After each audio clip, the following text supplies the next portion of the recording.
fighting force in the world. Today we face a multitude of threats from across the globe that only grow in complexity and scale. As threats evolve, it's imperative that we prioritize investments that not only contribute to the current readiness, but also provide us with a decisive advantage on any future battlefield. Against this backdrop, the Army's continuous transformation efforts to become a leaner, more lethal force are being tested. Such threats have been no more visible than what we have witnessed as a result of Operation Epic Fury. Our ability to intercept and defeat sophisticated missile threats has been tested by a proliferation of low-cost, one-way attack drones used to overwhelm air and missile defense systems. Unfortunately, we have suffered the threats of not addressing this technology as we continue to mourn 6 U.S. soldiers who were killed last month in Kuwait due to an Iranian drone strike. I understand the Army has invested close to $1 billion in counter-UAS capability this fiscal year, and I'm interested in learning more about how you intend to get these systems into the hands of the warfighter sooner. Recent conflicts in the Central Command Theater of Operations also underscored the need for low-cost mass munitions. While our most exquisite munitions have proven successful on the battlefield, we must also invest in capability that drive the cost curve down. In order to meet that challenge of an increasingly complex security environment, including future events that may unfold in the Indo-Pacific, we must obtain and sustain the ability to field affordable effectors at volume. The Army has also made significant bets in aviation to maintain relevance in a potential conflict in the Pacific. The biggest request includes over $2 billion to accelerate the fielding of the MV-75 in favor of legacy aircraft programs. I look forward to hearing how the Army plans to achieve this objective, both on time and on budget, to secure greater operational access in the Indo-Pacific theater. Lastly, the ability to rapidly procure and deliver cutting-edge technologies and capabilities depends on a manufacturing base that can scale and flex when called to. The subcommittee has made historic investments to reduce the fragility of our lower-tier suppliers and non-traditional manufacturers responsible for the production of critical components. That inevitable lethality on the battlefield, that will enable lethality on the battlefield. I hope you'll discuss today how your fiscal year 27 budget plans to address this challenge to maximize capability and capacity in the industrial base. With that, I recognize the distinguished ranking member, Ms. McCollum, for her opening remarks. Thank you, Mr. Chair. Thank you for the courtesy you always extend me. General, Mr. Secretary, welcome to the committee. And as the chair said, we need information and look. The smartest protein on the planet is here. Super U Pro brings to you the future of protein. Fermented yeast protein. It's made using biofermentation, which is the most scientifically advanced technology process in the world. And now Super U is bringing this breakthrough technology to India. This is what the future of protein looks like.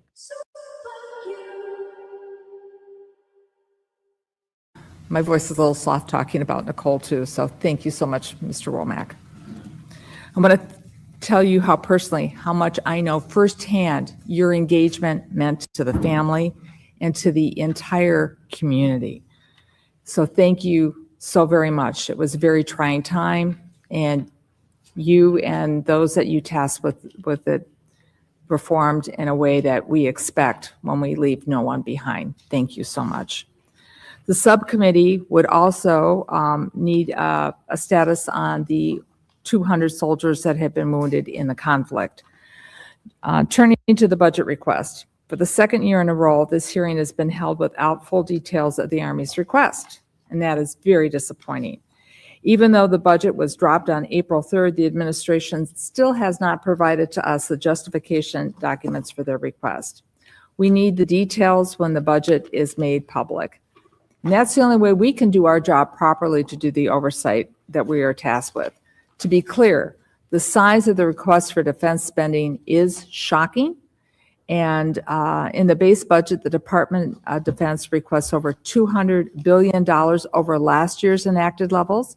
When combined with the mandatory funding for defense requests through the reconciliation bill, that's an increase of $400 billion. That's nearly a 44% increase in defense spending over the last year. In essence, we will see the department's request approach $1.6 trillion. This request does not, however, include the cost to cover the president's excursion, which is a war in Iran.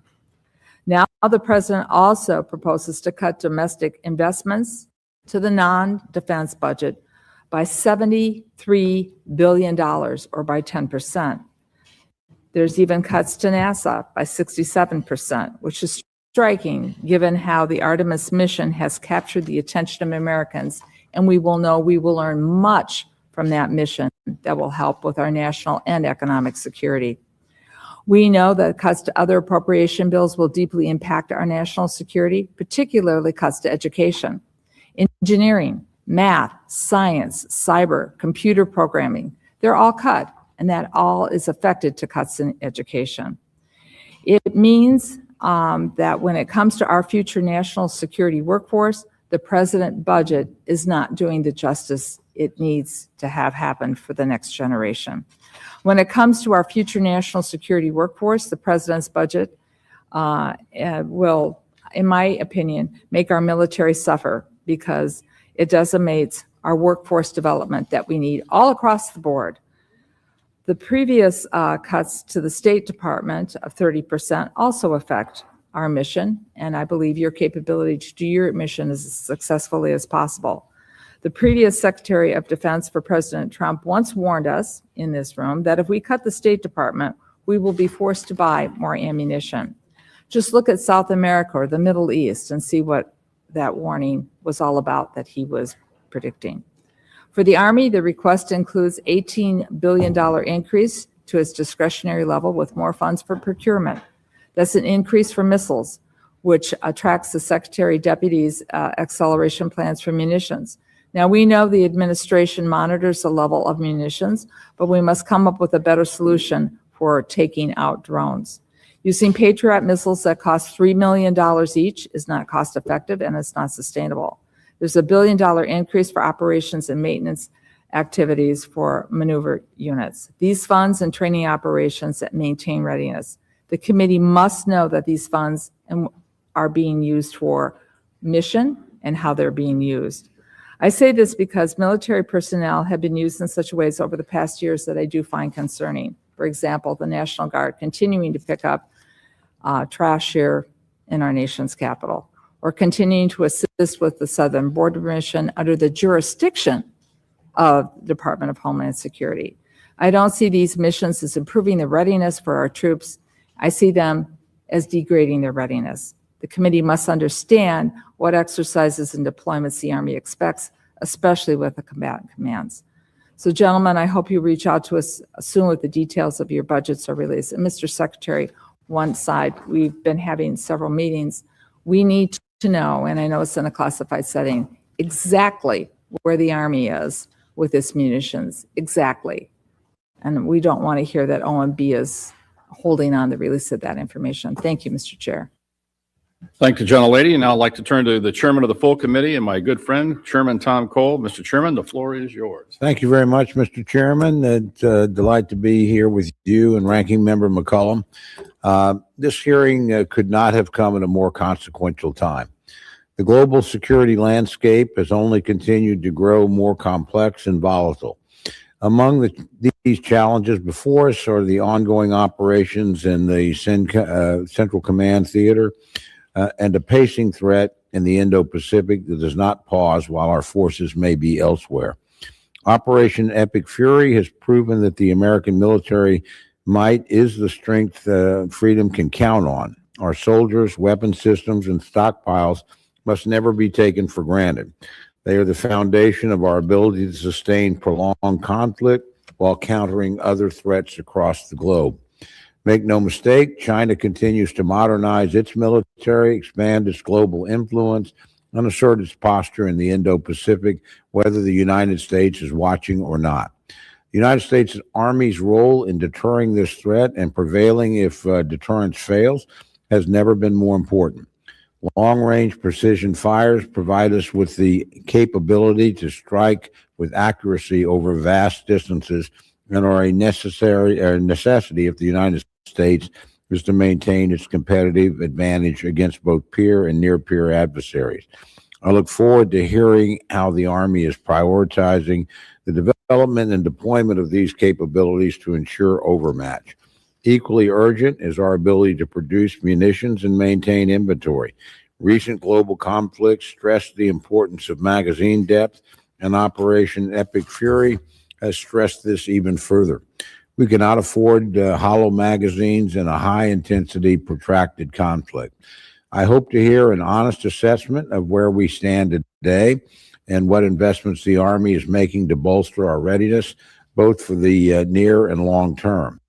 And to our troops at home and abroad, we're grateful for your service, and we're committed to ensuring that you have what you need to succeed and come home safely. We certainly will continue to back you with the full strength of the United States of America. And with that, I want to offer a couple of remarks that are not in my formal testimony, just for the record. First, I want to agree very much with the ranking member. We really do need more information than we have now. We're going to end up delaying this, not beyond the schedule, but we scheduled it later because, frankly, for the committee to have the information that it needs, to make decisions, is taking us a while. I don't put that, Mr. Secretary, on you and the Army. I put that on OMB, but there's more information that we're going to need. I would much prefer that we could have moved, and we will have a very aggressive schedule. We will certainly have a robust proposal for the committee, when we do full markup, and we certainly want to work with the administration and certainly with the president, what he's trying to achieve. But we're going to need more information to be able to do that. And I know we'll get your cooperation. Frankly, we'll get OMB's cooperation too, but the sooner is better. And so my friend from Minnesota is exactly right when she raises that issue. I think she speaks for the whole committee. Second point I want to make is about you. I've had the opportunity to be on this committee for a lot of years. I've seen a lot of secretaries of the Army. We have, because of Fort Sill and, frankly, in other parts of the state, McAllister Ammunition Depot, a very close association with the Army. I just want to tell you, I think you are doing an outstanding job. You are the right person in the right place at the right time. I appreciate the energy. I appreciate the practical experience in uniform, as well as what you bring from your experience out of uniform. And I think you can be a transformational, I think you will be a transformational Secretary of the Army in a period that we need it. So you certainly have my full confidence and support. I think probably the full confidence and support of everybody on this committee. You've been assigned an enormous task to undertake at an enormously difficult and challenging time. We want to be helpful, but we're absolutely convinced you're the right person in the right place to deliver. Second, and I would never ask you to address this, but I will tell you, not directed at you, I do, and I never interfere in change of command. That's not our place. That's not our responsibility. I respect the authority of the commander-in-chief and the entire chain to do their job. But I'm a huge fan of the last chief of staff of the Army. I think General George is a great patriot. I've seen him, talked with him before he was chief, worked with him as chief. I've seen him interact with soldiers, returning soldiers from theater in my district, interact with other officers down at Fort Sill. He is an outstanding general officer, outstanding chief of staff. And I just want the record to reflect how much we regret, I personally regret at least, he's no longer in active service. He's a real loss to us, in my opinion.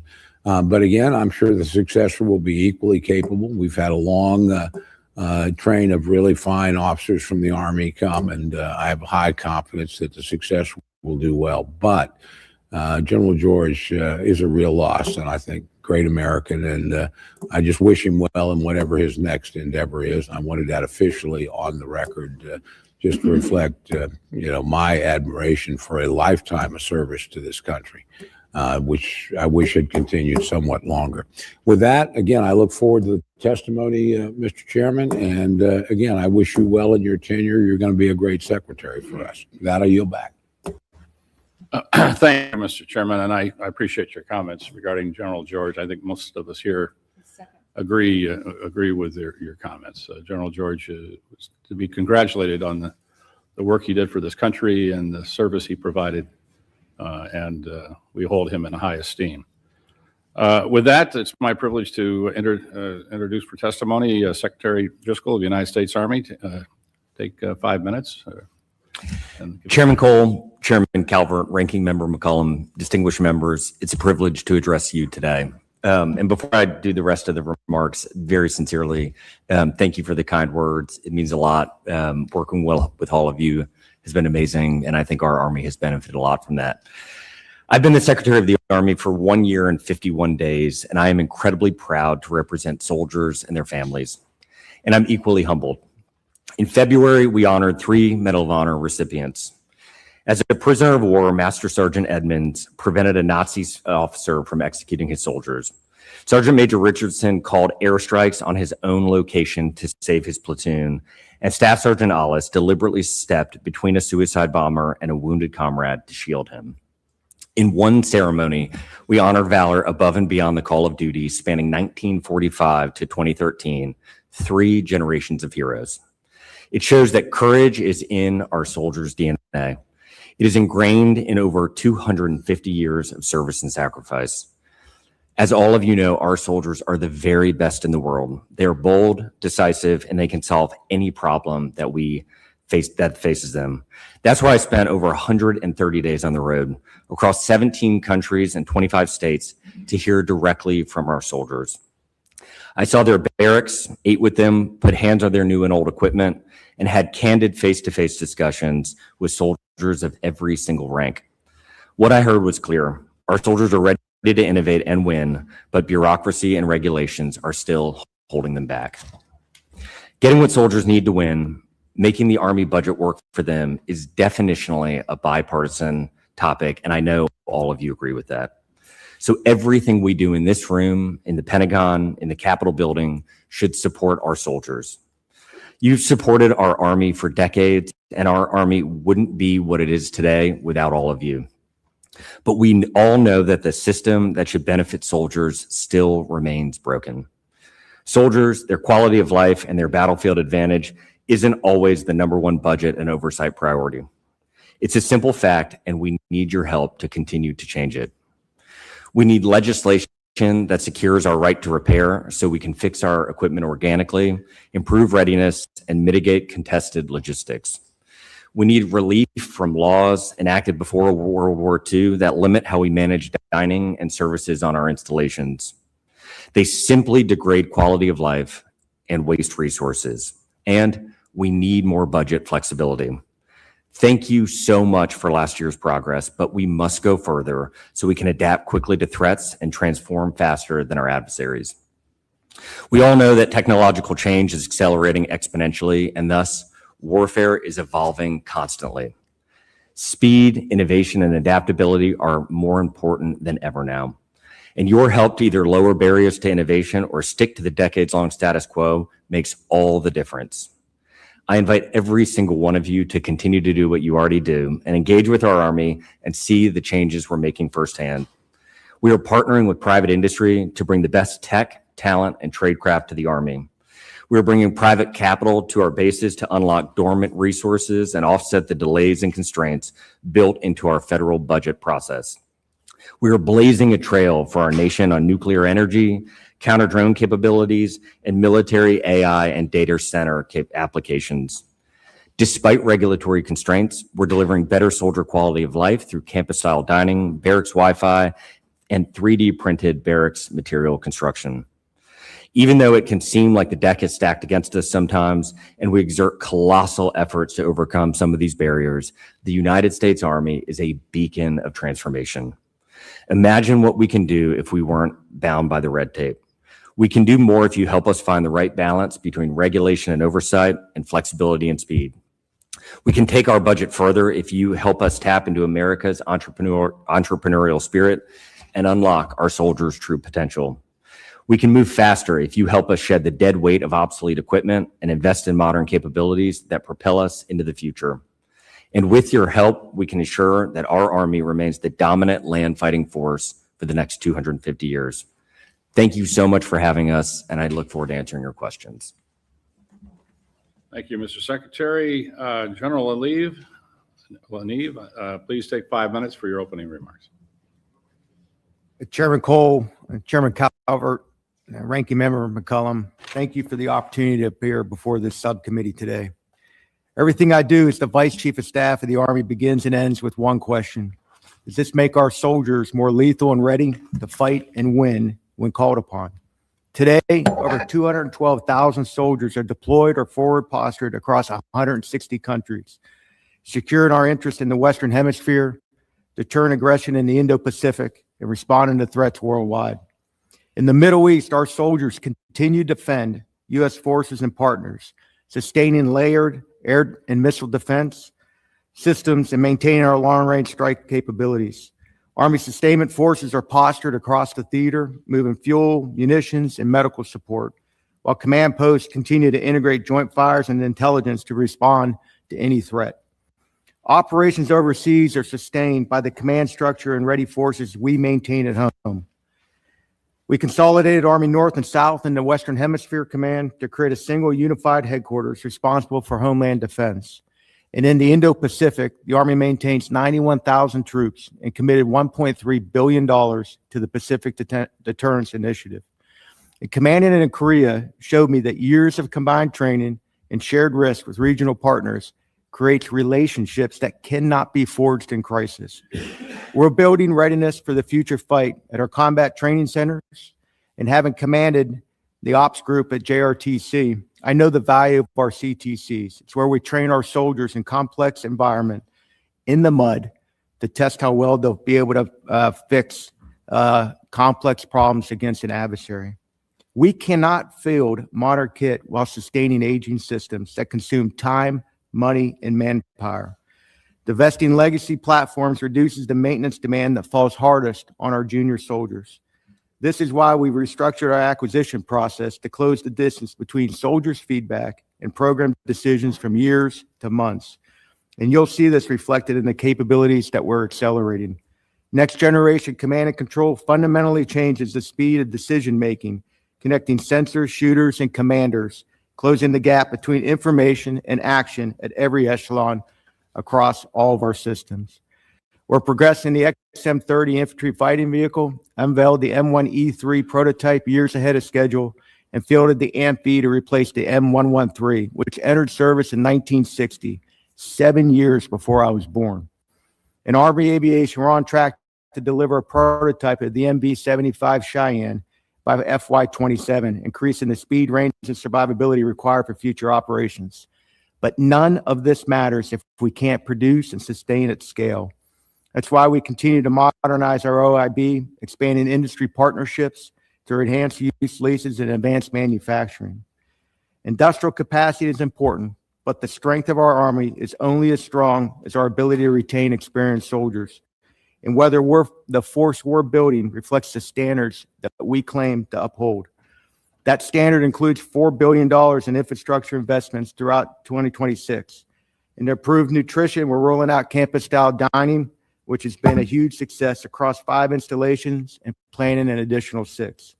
And we're scaling our holistic health and fitness program across all compos. And these investments are having a measurable impact. It shows in our recruiting trends. Our numbers are up across all of our categories, and we're exceeding last year's target.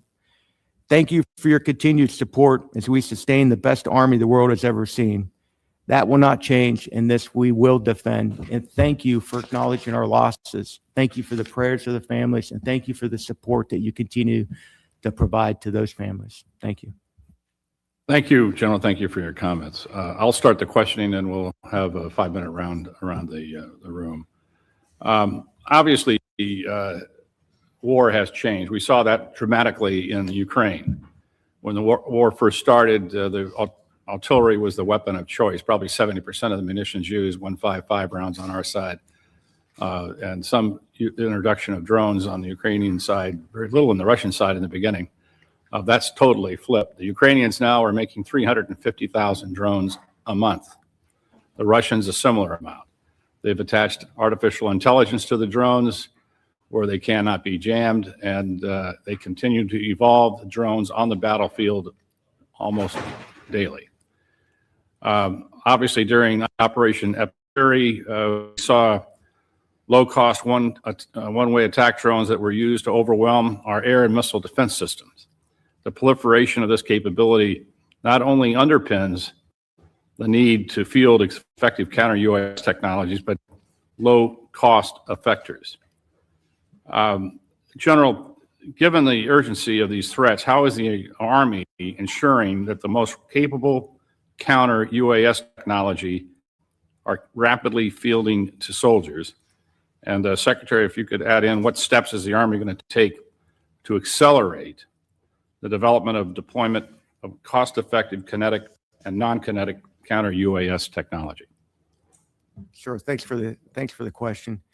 Our secretary has pushed us very hard to move as fast as possible, provide the latest equipment to our soldiers in the field. And we've pushed numerous new systems to include mirror ops and some other counter drone capabilities into RCENT and CENTCOM to help counter the threat.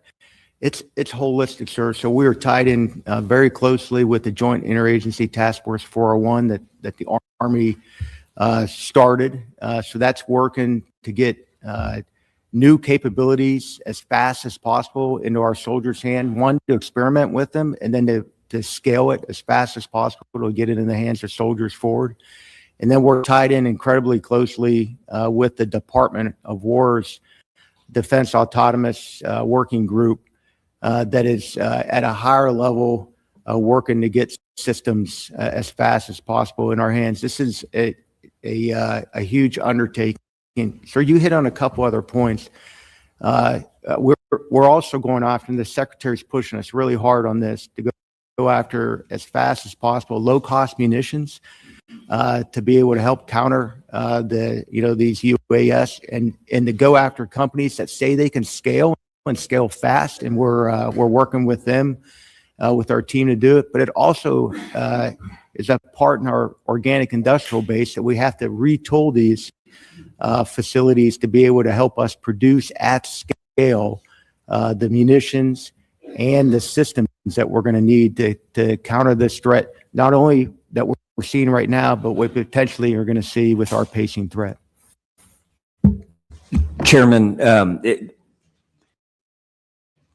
I think the answer in a lot of ways is not very sexy. And what the ranking member said, I couldn't possibly about the cost of interceptors and the math just not scaling. But a lot of people have been saying that for a very long time. Fundamentally, one of the core problems was our own bureaucracy, our own infrastructure, our own decision-making organizations had decayed from any sort of speed and rationality. And so the reason we've been able to move fast since the conflict in Iran started is because of work 10, 12, 14 months ago to reorganize our acquisitions department and convert over from PEOs to PAEs. And practically what that did is it took us from like a 16-step decision-making process where each of the bodies along those 16 steps could veto it and start it back over, and it could take 2 to 7 years to purchase something sometimes. We consolidated it down. We put everybody into a group who could make decisions on the fly. And so when the conflict kicked off, within about 8 days, we were able to go purchase what General LaNeve was referencing, these 13,000 MIROPs, which are incredible. They're about $15,000 a piece right now. We think as they scale, they'll get to less than 10. And we're able to take Shaheeds down that cost $30,000 to $50,000, which is amazing because that puts us on the right end of the cost curve. And we will make that trade all day long. And so a lot of the things the Army has worked on in the previous year are paying dividends as we try to make decisions quickly today. Yeah, I'm going to turn this over to the ranking member, but for this comment, some of this is a dual use capability. We have the Olympics coming to California. We have the World Cup coming up here in just a few weeks. Obviously we have high security concerns, and that capability needs to be shared, obviously, with the private security people, and and hopefully that is taking place, and that you're all working together in that. Yes, sir. Because of my role as acting director of ATF, we have a pretty strong tie into the Department of Justice. And so we've posted on Fort Myer 350 state and local police departments all came in. We are syncing them into the marketplace. That's an Amazon-like marketplace where counter-drone technology suppliers can list their products. We, the United States Army, are reviewing it almost like Consumer Reports. And then state and local and federal law enforcement officers across the country can purchase from this site. We've already had purchases. And then very crucially, everyone on the site is basically agreeing to try to use the same site picture to monitor the drones. Because one of the problems is they cross so many jurisdictions. You need to be able to have everybody see the same thing to react. And so we're really optimistic that this is a whole of government approach with a lot of buy-in for these big events coming up. Great, thank you. Ms. McCullum. Thank you. Mr. Secretary, I'm going to ask a question here, but I'm going to set this up. Since on November 15th, for decades, someone from the Secretary of Defense, his chief, would come in, and we would get a briefing, kind of the whole picture. And it wasn't an audit, but the health of the finance for the department. That hasn't happened in decades. That even isn't happening anymore. And as you pointed out, you've only been Secretary of the Army for 1 year, 51 days. And thank you for taking on added responsibility. I'd forgotten all about being acting director of alcohol, firearms, and tobacco. So thank you for that. So please know this is not personal, but we're doing our job here. And so we're going to ask for your help in doing that. In the Army's budget, you've requested to compress lines in procurement and research and development. And I'm concerned about that because the budget request also, at the same time, cuts financial management and audit readiness lines, okay, by $200 million. And so that's a concern because we've been trying to get audits, and I always have to give the Marine Corps a big shout out. They've done it. People will say, well, they're smaller. I'm just going to say maybe. No, I'm not going to say that. I'm not going to pick a favorite child here, but they've done audits. Okay, so I'm going to ask for the reason for this cut as part of the question, and I'm going to set up. So I'm going to go back to the lines. The Army has increases for the next gen command and control on several areas. Applications are infrastructure, data, and transport. So in prior years, these lines were broken out by area into better understanding of how each one of these individual programs were going to be advanced or changed. This year, the budget request is bundled into 4 lines, down from 41. So without having audits that we can go back and read and look at, these lines become, in a way, our way of doing the check and balance, working with you to get the best result, to not only complete mission, bring people home safely, but to protect taxpayers' dollars. So the compression, this makes it a huge challenge for us to do our job, because we're about the dollars and cents, right? So the other side of this, and I'm going to just say this loud and clear, I don't believe this is your intention, but it has an unintended consequence when you compress these activities to make it easier for the Army then to move funds without keeping Congress involved. So we might have a discussion about what you're going to do, but without the lines, we don't have the accountability for both of us on what you're going to do. So I know that these upgrades are necessary to maintain the effective and secure communications for the Army, but how are you going to work with us, especially not just the Congress, but the folks who are in charge of the dollars and cents on this to make sure missions accomplished, taxpayers are protected.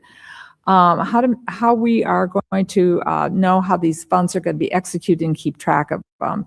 So, you know, we need to have a discussion about how we're going to get back to old school on this, unless you're going to tell me that the audit's on track and we're going to get one next year.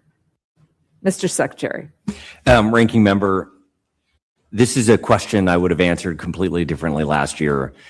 The nuance of the reply has been a painful lesson to learn as Secretary of the Army over the last year. We, the Army, over decades have created a bad reinforcing cycle where we've asked you to trust us. We have spent a lot of money in a way that didn't defend taxpayers' right for their dollar to be spent as safely as possible. We have had failed programs with not enough oversight, and we had failed the budget the entire time, which has naturally, I think, inclined all of you to say, okay, well, we need more specificity in the budget. We're going to go from what I understand to be 20 line items as of like the 80s, and now I think we're over 1,200 line items. And I think it's a very natural reaction to that. The problem has been it reinforces some of the worst traits of our purchasing system, because in each of those line items, we get very narrowly locked into buying things, and particularly when it's tech related around data or moving information, we are purchasing things that are generally outdated by the day we purchase them, and then we have a very hard time adapting to the speed of the innovation cycle. And so the reason we are here, the United States Army has got to own a lot of responsibility for not doing an effective enough job being good custodians of dollars and providing transparency for your constitutionally mandated role. I think, are we going to pass the audit next year? If you had asked me 4 months ago, I would have said unequivocally no. The Army had been working with a provider whose materiality threshold was very low, meaning they saw materiality in everything. And what that practically meant for the Army is we had to do things like have depreciation schedules for every piece of equipment, or many pieces of equipment that are just impractical for an organization of our size with equipment all over the world. We have since created a new plan. We have pulled up from the Army doing its own audit. We are doing a Pentagon level audit now, which gives me hope that it is possible that it could be done next year. I don't know what I would put the odds are, but I think we have a much stronger chance next year to provide the clarity that has been legislated to us than in previous years to the purpose of the consolidation. And I can appreciate the caution for us wanting to blend the lines. The purpose from our perspective for something like Next Gen C2 is the speed of innovation requires us to shift dollars between back-end systems like what Cisco offers to actually be the piping and the plumbing to get our information somewhere to a data pool to then have AI help us process it and get it back out to the warfighter. All of that is, I mean, we can look at any newspaper and see what's going on with OpenAI or Anthropic these days. The speed of these innovations doesn't allow us to stay as predetermined in where the dollar will go. And so what I'm hopeful to do with the committee is find a mechanism where you feel like you have the transparency you need. And I think the best way to do it is to show you the Vantage dashboard that we've built, which basically gives us a lot more visibility into where the dollars are going, and give your teams access so that they can run their own reports and they can hold us accountable to doing what we all have agreed those dollars should do without specifically requiring so many line items. Well, I might agree with some of what you've said, but this needs to be a two-way conversation. Without the audit, if this is how we used to audit, then a conversation has to take place with our clerks and with us on what we need to see. I hear loud and clear that you know what you would like to do, and I might not disagree with all of it. I might not disagree with much of it. But we have ways in which we use those lines that you're probably not cognizant of. And so I think rather than just hand it to this committee, and I'll include the Senate in it too, the Senate committee, and just say, hey, this is how we're going to do it from now on when we don't have an audit, is not, it sets both of us up for friction and possible failure for what we both want to accomplish. I hope that makes sense to you. The other thing you mentioned about the audit, there were parameters and things that were supposed to happen within the audit, So I would like to see kind of I'd like to see if they line up and match, or if you've changed things. And if things needed to be changed from the way the audit was first requested, then here again, I think Congress has to be included in that discussion, because we were the ones who wrote the rules for the audit. See where I'm getting at? Yes, ma'am. So I look forward to working with you on that. Thank And you, we'll Mr. follow Chair. up, ma'am. Thank you, Ranking Member. Thank you. The full committee chairman, Mr. Cole. Thank you very much, Mr. Chairman. Mr. Secretary and General, I invite you to comment on this as well after the Secretary's remarks, if it's appropriate and you choose to. Last few years, the Army's requested less than the minimum production rate of 36 platforms or sets for the Paladin program, kind of risking the production line stoppages, workforce layoffs.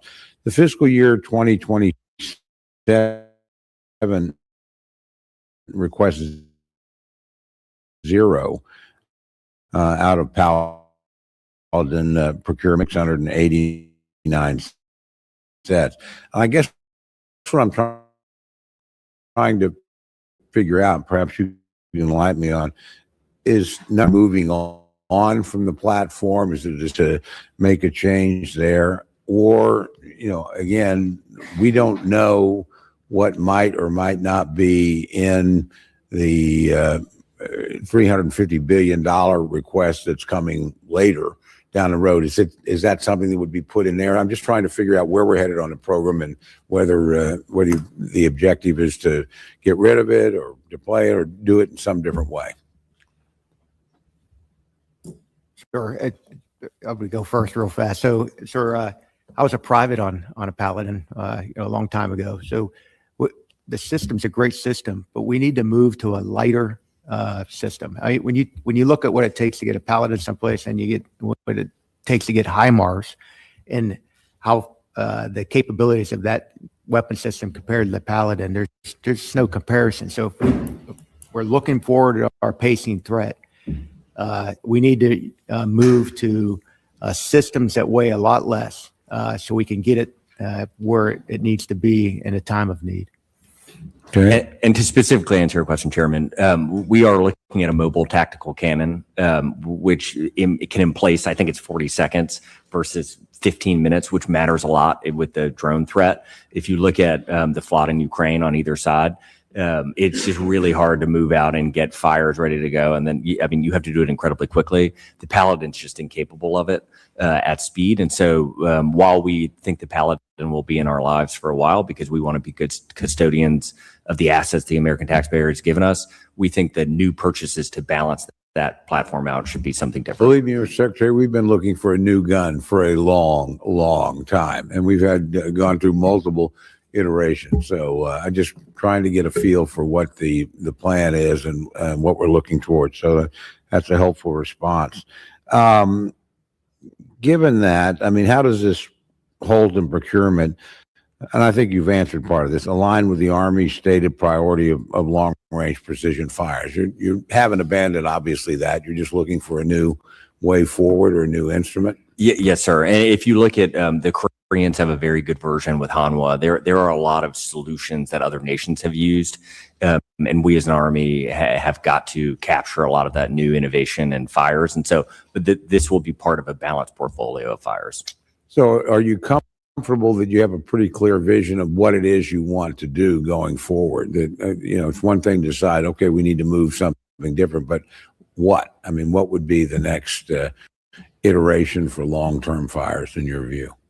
Yeah, sir. I think we do have a pretty good view of where we're going. I think out of all of the new PAEs that the Secretary and team created, our fires portfolio team is probably the best organized right now.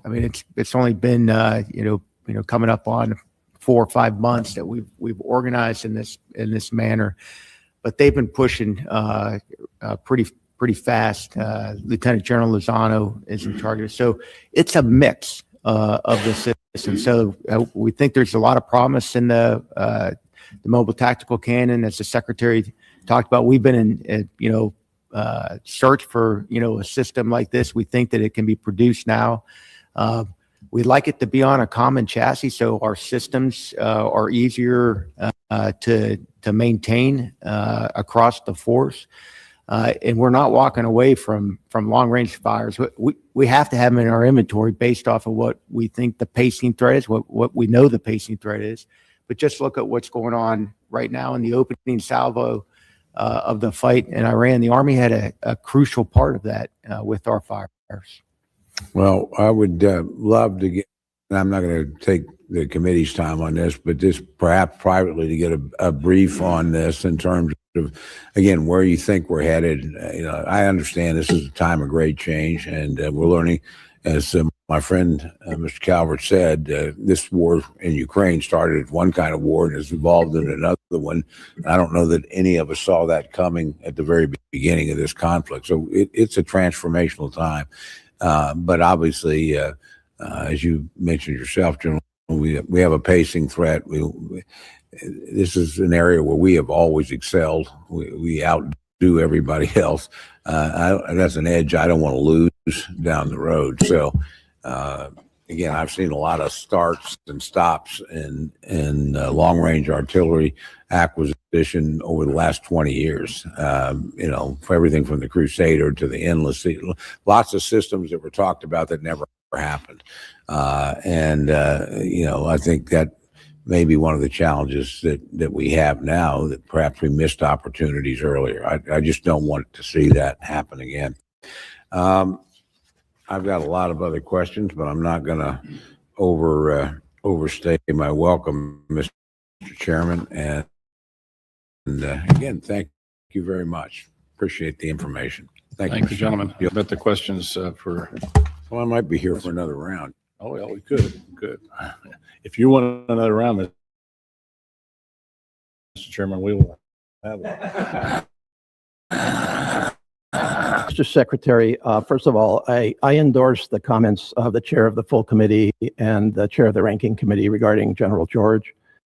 I personally had very high confidence in his leadership at a really critical time for our Army and our country. And now I personally have to start over again with an uncertain result in a critical time.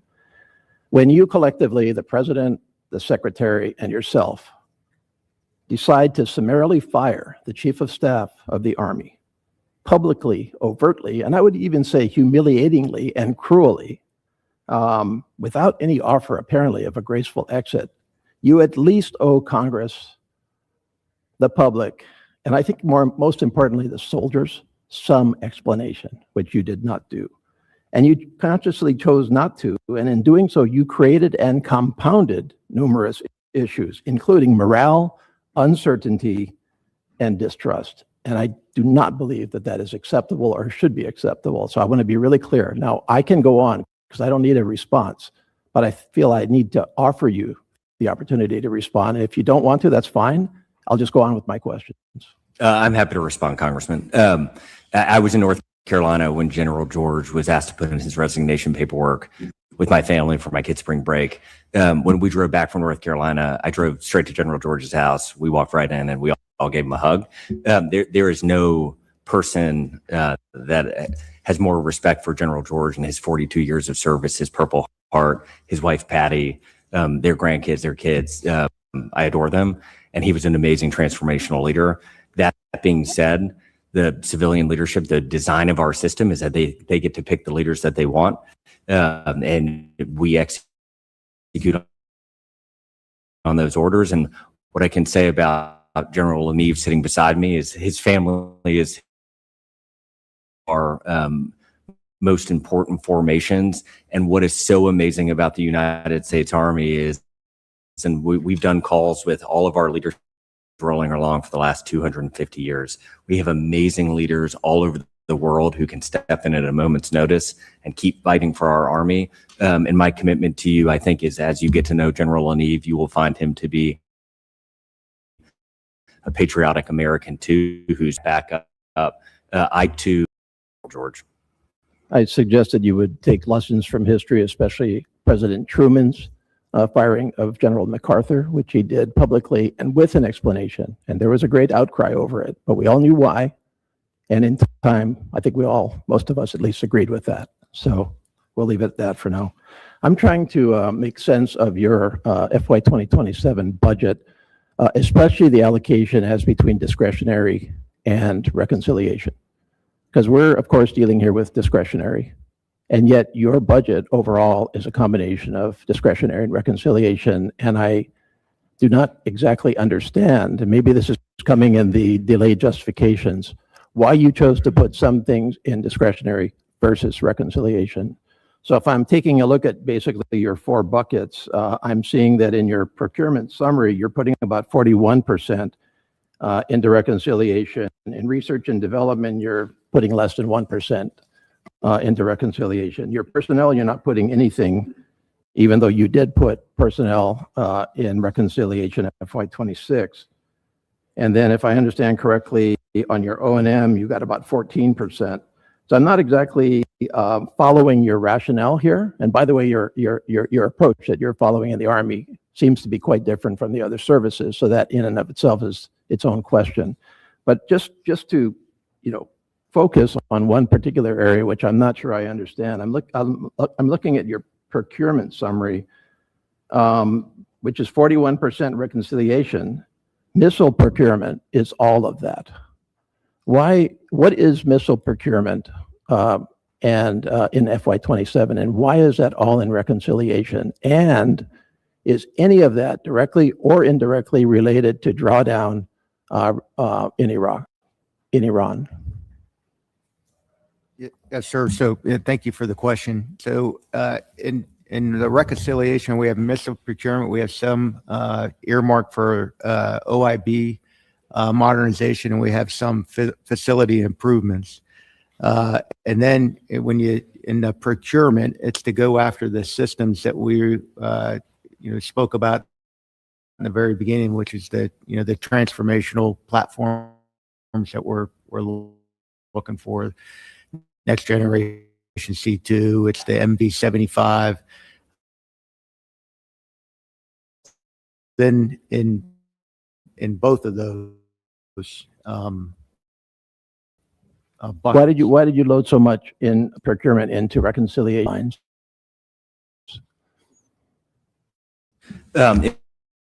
In partnership with OSW and the Deputy Secretary of War, this was the plan we came up with, and I'm very happy Congressman to follow up with more details and rationale to your office, if that's helpful. Okay, well, probably for the full committee, because I think this is something we're all sorting through, is why discretionary versus reconciliation. And by the way, what is your contingency plan if we don't do reconciliation at the amount? Are you then going to reprioritize your missile procurement back into the discretionary budget, or is that just a lower priority? Those are the questions that we have. Yes, sir. We can follow up with the full committee, sir. Thank you. I yield back.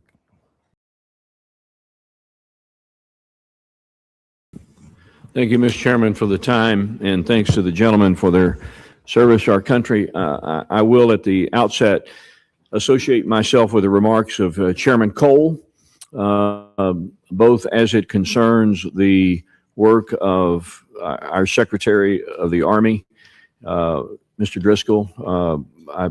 I wholeheartedly agree with what he said about your capability and about your demonstrated leadership in the greatest army on the planet, and also for his remarks about General George. I found Randy George to be a patriotic American.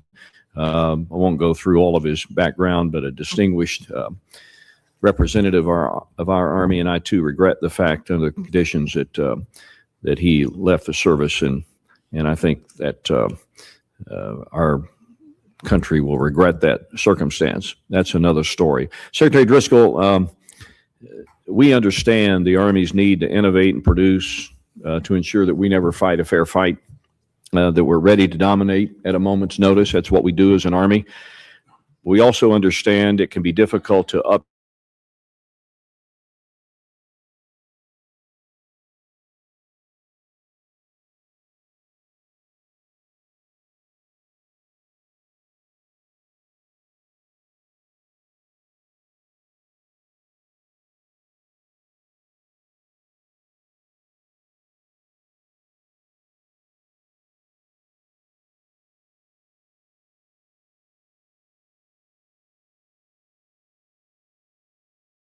question is what mechanisms to, if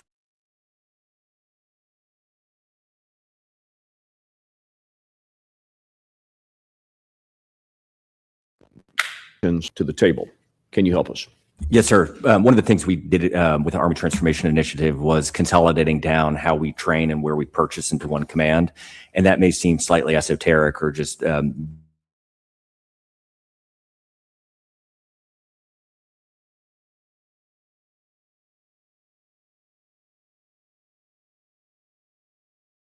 move out on their own. And what we have learned from Ukraine in particular is the software and the TTPs for drones is updating weekly or bi-weekly, and you have got to be able to adjust and adapt. And so that is one core fundamental step we made to how we actually think about these things. And then another thing that we're doing is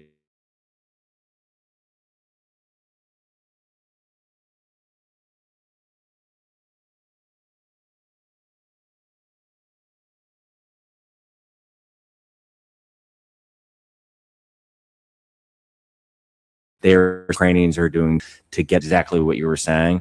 If we get the right equipment to our soldiers, but don't adjust our TTPs and don't train them on it, that is completely insufficient, just as it is to train them, but not give them the things they need to fight and win an unfair fight. General LaNeve, on the, I consider part of the secret sauce of our ability as an Army are the combat training center rotations that our military goes through. How are these innovations and this doctrinal change finding its way into our CTCs? Sir, thanks for the question. I've been accused of being a CTC zealot over the years. I think they're the most important ingredient that we have that produces an Army that can fight and win anywhere. You know, part of the CTC program always has been to experiment with new TTPs there. I mean, that's where a brigade commander gets the ability to, fight and experiment with new ways to look at the battlefield, and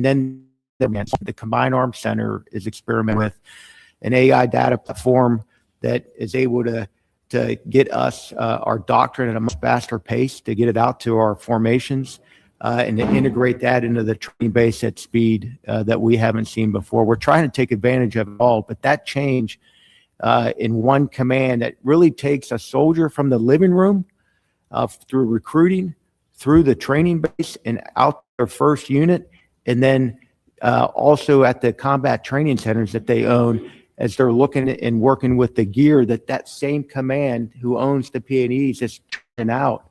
So you're getting that soldier touch point at a much faster pace in the acquisition process. And then we're also testing it at the combat training centers. So there's a lot of synergy there that we haven't had before, but we cannot walk away from what the CTCs also produce, which is the basic blocking and tackling that our formations have to be able to have to be able to kick anybody's butt in the world.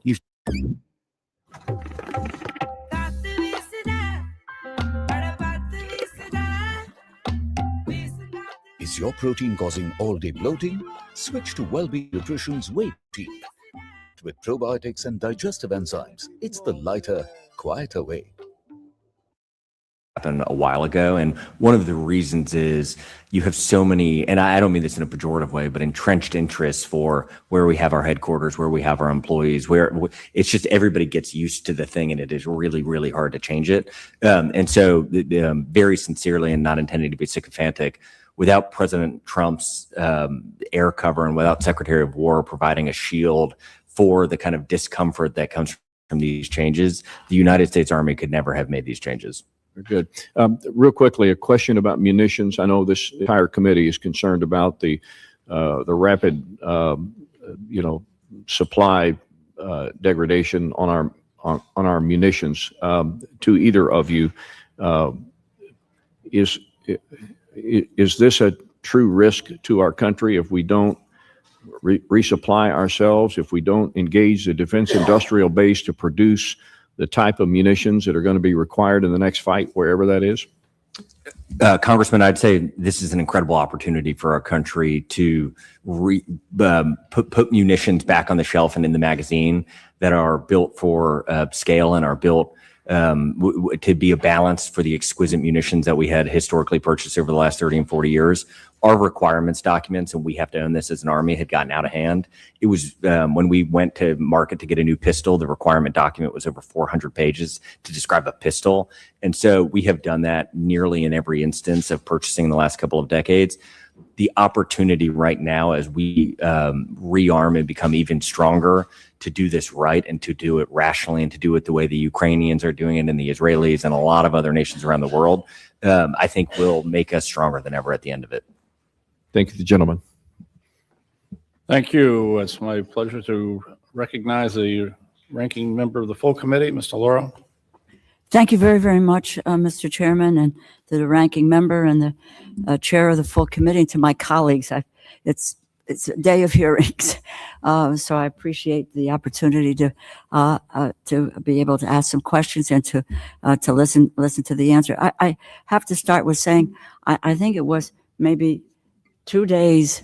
I had the opportunity to meet with General George, and it was a great meeting. So I was really very upset and disturbed at how summarily he was dismissed, and that I just think that was really handled very, very poorly with a man of that rank and knowledge.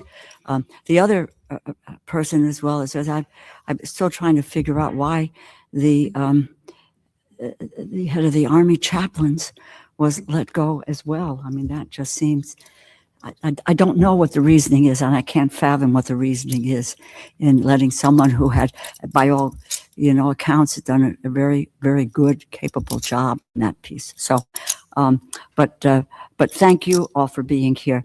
Mr. Secretary, from preliminary documents that we have received, funding for Army aviation in 2027 drops from about $4.1 billion to $1.9 billion. That's $2 billion cut. That includes reduction to the Chinooks, Apaches, where there's no longer a line, the Blackhawks, while funding for the future of FLRAA it increases significantly, the MV-75. At the same time, the President's National Security Strategy, that document, which I have here and which I've read, states that, quote, the American national power depends on a strong industrial sector capable of meeting both peacetime and wartime production demands, end quote.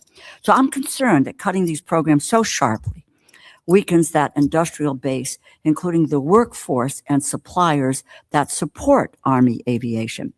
The decisions have real consequences.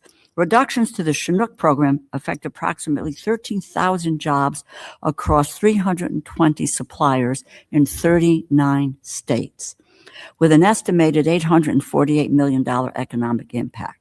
The decision to fund only one Black Hawk in 2027 may affect 240 suppliers across 41 states, and Sikorsky programs alone support more than 55,000 jobs nationwide. At the same time, the reductions are occurring before the future long-range assault aircraft, FLRAA, has even reached a flyable prototype.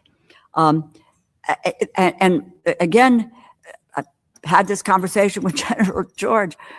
There's conflicting views as to the timeline. And it was talked about the end of December to looking at the end of the decade, 2029 or 2030 before we're really online. So for me, it raises a concern about the potential gap in capability for both the active Army and for the reserve components. So how does this, quote, cut everything approach align with the administration's stated priority of sustaining and strengthening the defense industrial base? Cause I'm lost in the way you move, the way you feel. One kiss is all it takes. Falling in love with me. Possibilities. I look like all you need. One kiss is all it takes. Falling in love with me. Possibilities. I look like all you need. Member and then handed to my colleague, General LaNeve. To the employees of Sikorsky and all of the suppliers for the Black Hawk, that has been one of our best platforms we have had as an Army. As much as I want to, I love, there isn't anything better than Sikorsky and Blackhawks, but I think this is a bigger, wider issue of the industrial base in this area of Army aviation at large. So I want to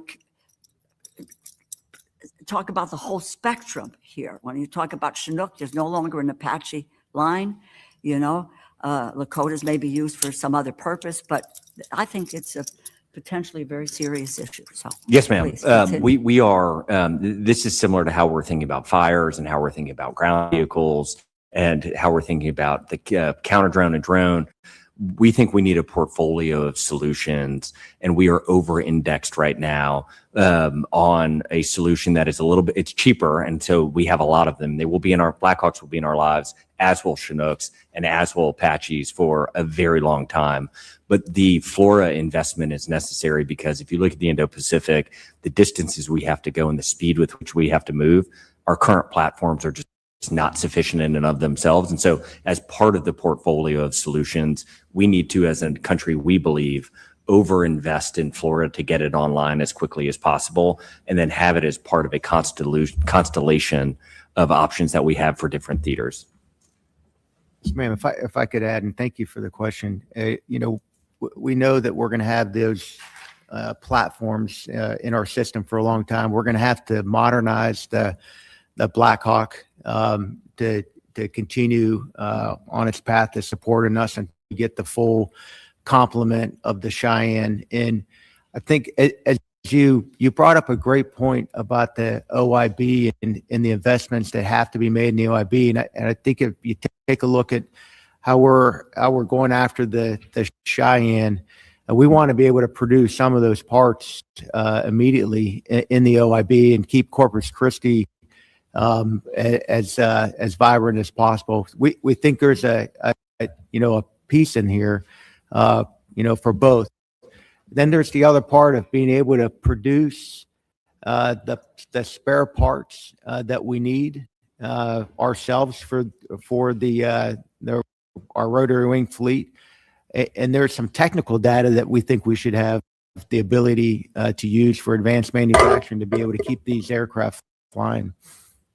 If I can just say, I think there's $100 million in the budget every year for the modernization of the Black Hawk and the integration of that with what you're doing.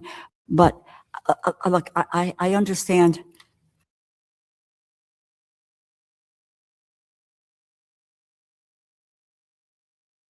The Cadillac of helicopters.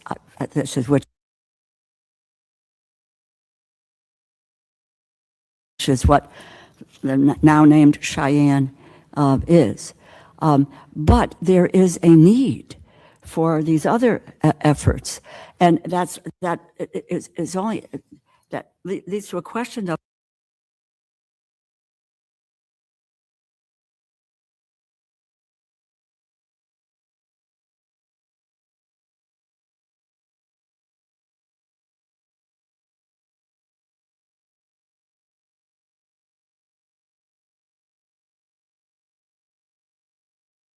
is only that leads to a question of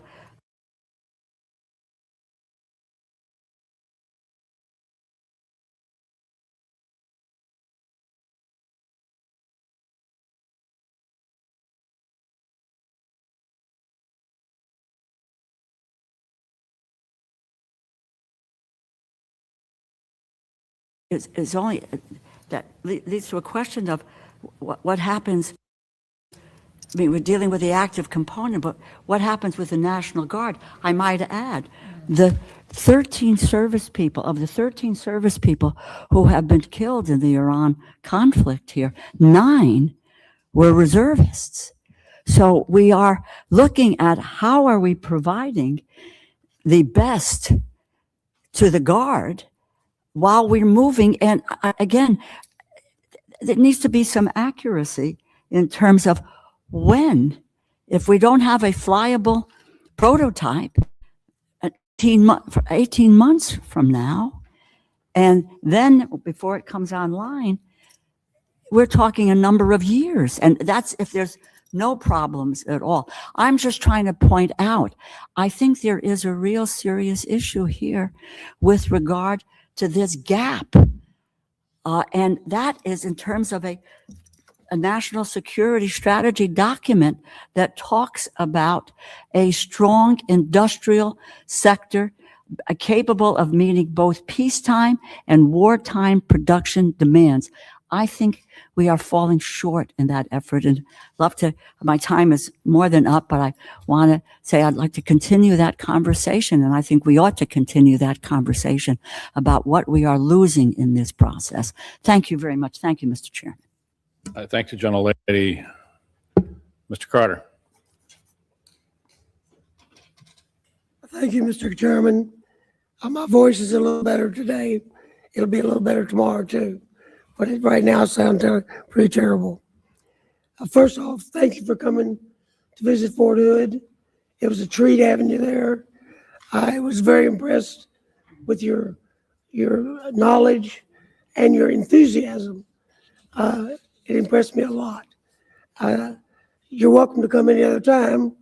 And next time we'll put you up at the Driscoll Hotel in Austin, okay? Last year's defense appropriations bill,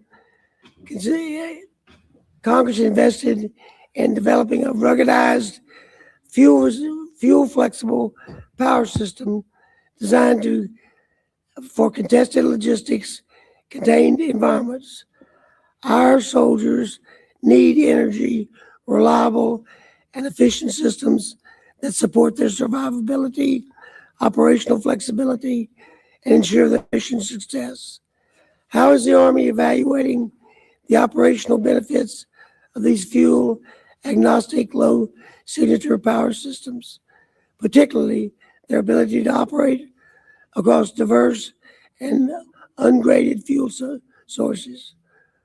What steps are being taken to accelerate their fielding to reduce logistical risk and strengthen energy resilience in the Indo-Pacific and other contested environments? Sir, thanks for the question. We're looking at the wide range. We're not stepping away from any power source that's out there that will meet this need. You hit on a key component for how we're going to have to organize ourselves and to be able to fight in the Pacific. So when you look at our new vehicles that we're going after, the ISV and then the heavy ISV, the power generation capability that we've asked for in each one of these platforms, so we can run C2 nodes. We can provide power at the edge that we know that we're going to need in the future battlefield. Power is one of those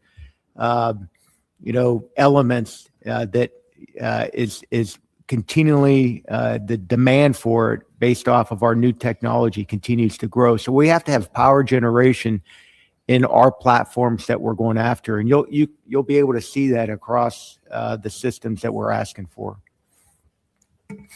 And Judge, it was awesome getting to spend time with you and see the campus-style dining. And we look forward, if anybody wants to learn more about that, to tell you about what we're doing for Army's Food Services. But energy is a massive, I think we're seeing this play out domestically with AI data centers. It's kind of the news of the day. But modern warfare requires an immense amount of energy that has to get pushed forward to very difficult, congested places in the world. And we are actively working on it. Batteries, we're investing a lot in what can hold the energy. Small nuclear reactors is something the Army's been tasked with on behalf of the federal government and the Pentagon to get on an Army base by 2028. And what we're cautiously optimistic is the learnings from that will be able to be pushed forward to the Indo-Pacific and to places like Guam that just have inconsistent power supplies. Well, it's very important. I watched a rail gun operate at UT, and it is very impressive, but it takes a huge amount of power. And right now, I think only the Navy is carrying that much power to make that gun work, but it is awesome. The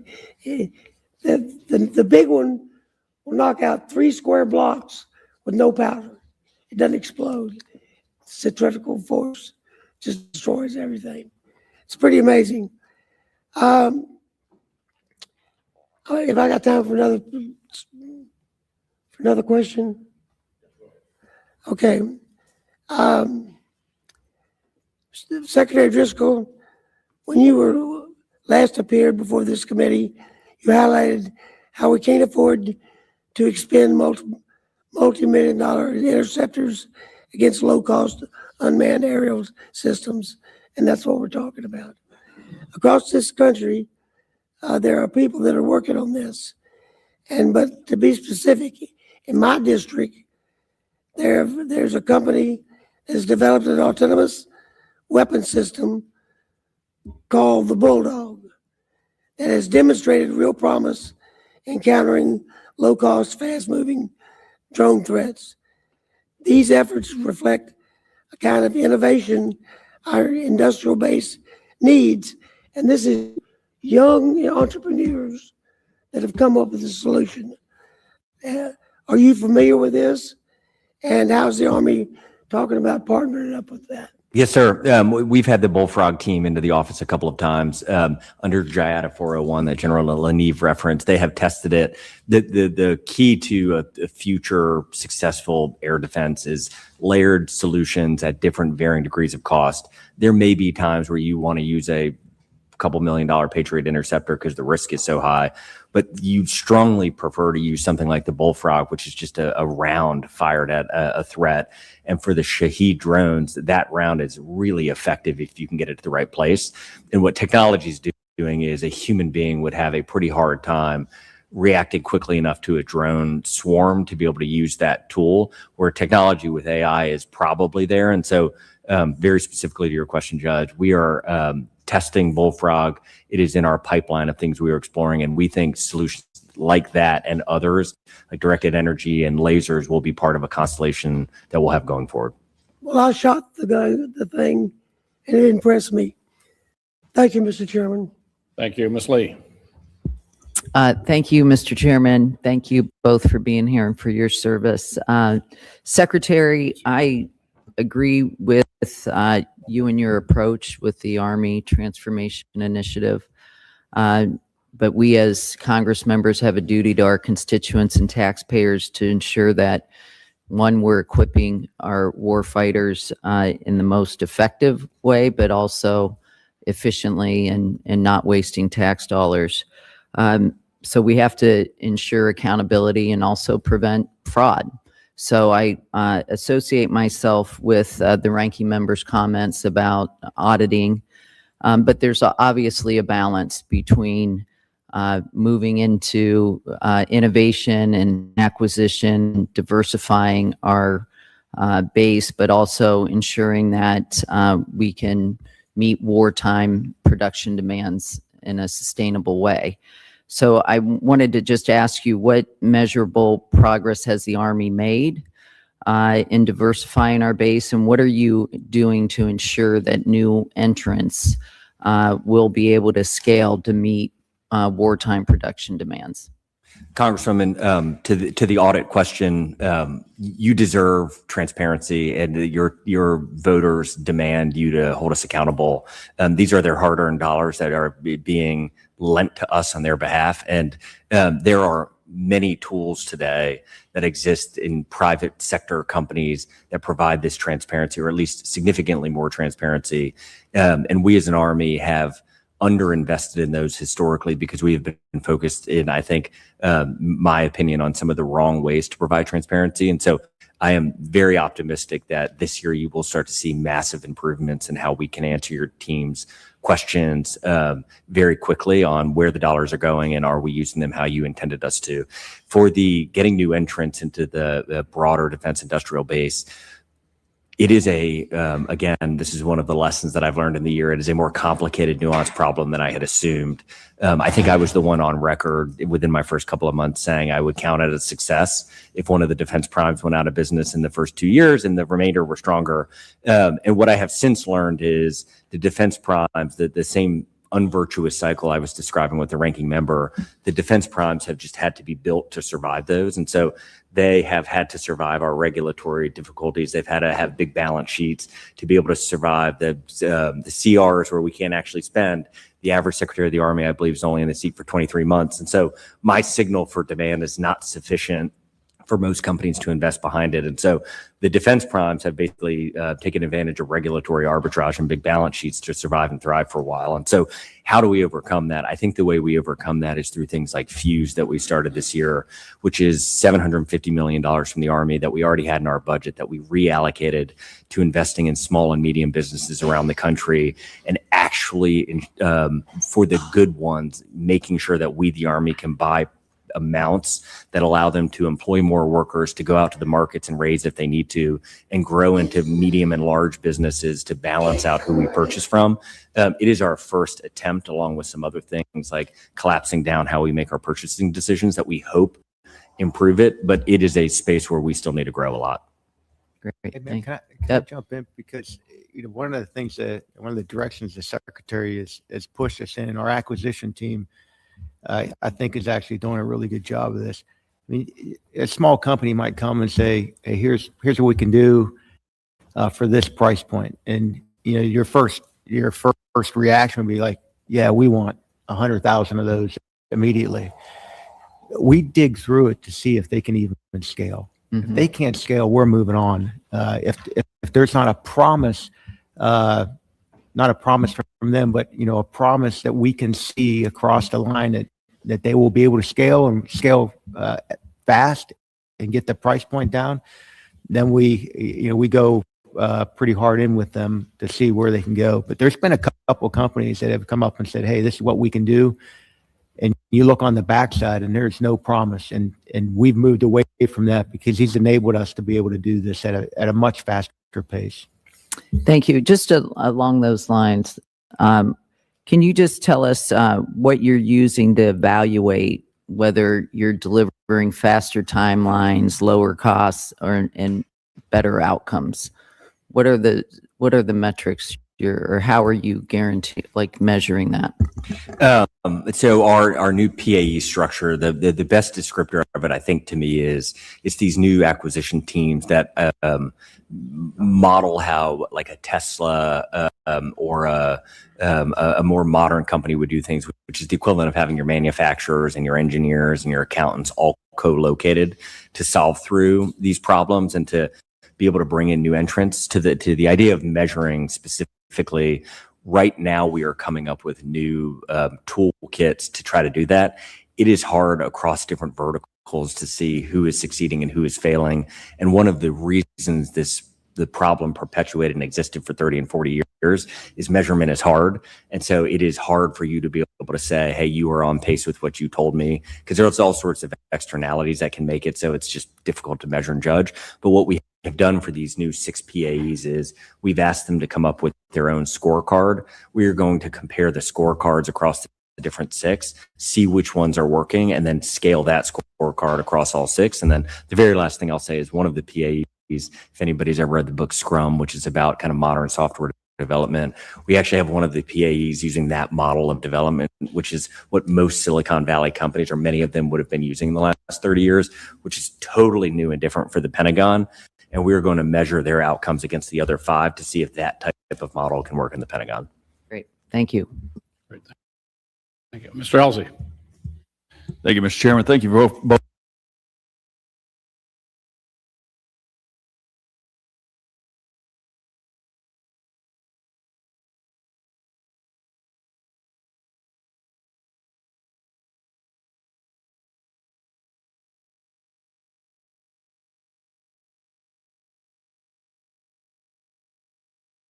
Thank you both for being here. You're double-headed now.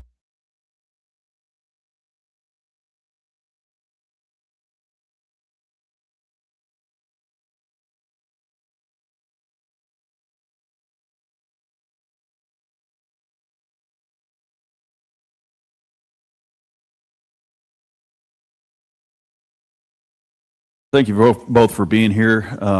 You're double-headed now.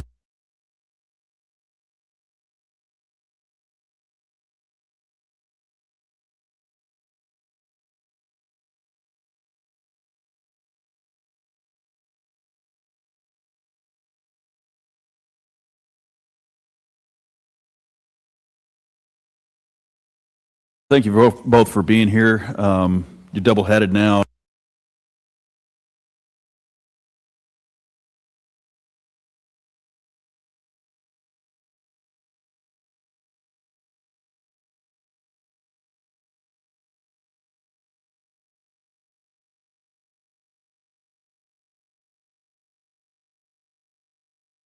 Thank you both for being here. You're double-headed now, and the mission is large, especially in a time of war. And as we look at a $1.5 trillion budget, that's a demand signal from the administration that we should be on a wartime footing. I think we need to talk about that a little bit more, but as we look at the world as it is, if it were 1938, FDR, even 3 years before we got involved in World War II, recognized the need of a growing threat across the world and said we need to start building the arsenal of democracy. And we're calling it the arsenal of freedom now, and so we must understand that that's going to cost more to prevent the war, but win it if asked to fight. I appreciate what you said, Mr. Secretary, about housing and food and improved barracks across the force, and that's Judge's love language right there, is that we need to be doing more faster. As we went to Lithuania a year ago, they have the capability of building a beautiful new barracks in 6 months, and for us it takes years and years, long after the hold has already taken effect. And so I appreciate you wanting to do that, as well as the food and the raises that we're asking for. To echo Judge, the Bullfrogs got a tremendous capability, and I'm glad that it's becoming apparent. With respect to the MV-75 Cheyenne, great name. The tribes were very honored by that. What we've entered into in aviation as a helicopter pilot and a jet pilot myself is a new threshold, a new envelope of flight that is absolutely necessary.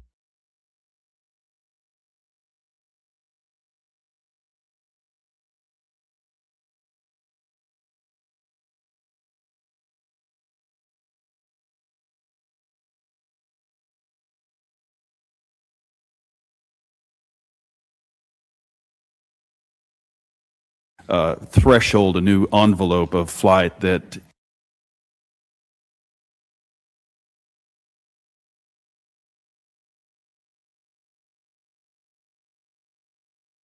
is absolutely necessary. The MV-22 has proven itself time and again, and the MV-75 likewise will do the same. It's twice as fast.